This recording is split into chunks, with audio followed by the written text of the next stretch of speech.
ఇందులో 2 LMGs ఉన్నాయి. అందులోతో పాటుగా 10 మ్యాగజైన్స్, 22 అమ్యునిషన్స్ ఉన్నాయి.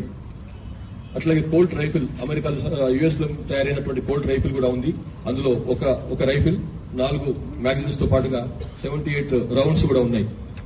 అట్లాగే టేవోర్ CQB వెపన్, ఇజ్రాయెల్ మేడ్ అది. క్లోజ్ క్వార్టర్స్ బ్యాటిల్ చెందినటువంటి ఉపయోగించేటువంటి వెపన్ అది. టేవర్ వెపన్, ఇజ్రాయెల్ మేడ్, అది ఒకటి దొరికింది. దాంతో పాటుగా 4 మ్యాగజైన్స్ కూడా తీసుకొచ్చిండ్రు. అట్లాగే 8 AK-47s, 27 మ్యాగజైన్స్, 738 రౌండ్స్ తో పాటుగా 8 AK-47 వెపన్స్ దొరికినాయి. ఇది ఇంత పెద్ద ఎత్తున దొరకడం చాలా తక్కువ, చాలా అరుదు. 8 AK-47s లభించినాయి, వీళ్ళతో పాటుగా వచ్చినాయి.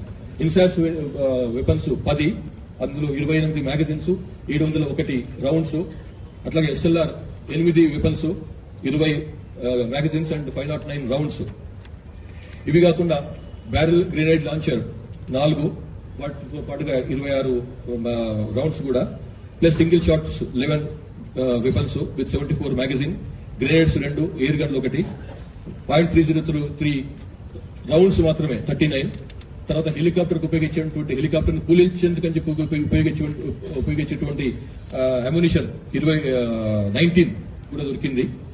ఈ విధంగా మొత్తం 48 వెపన్స్, 48 వెపన్లు, ఆయుధాలు, 93 మ్యాగజైన్స్, ప్లస్ 2206 అమ్యునిషన్ రౌండ్స్ కూడా లభించినాయి. తీసుకొచ్చి సరెండర్ చేసిన వాళ్ళు.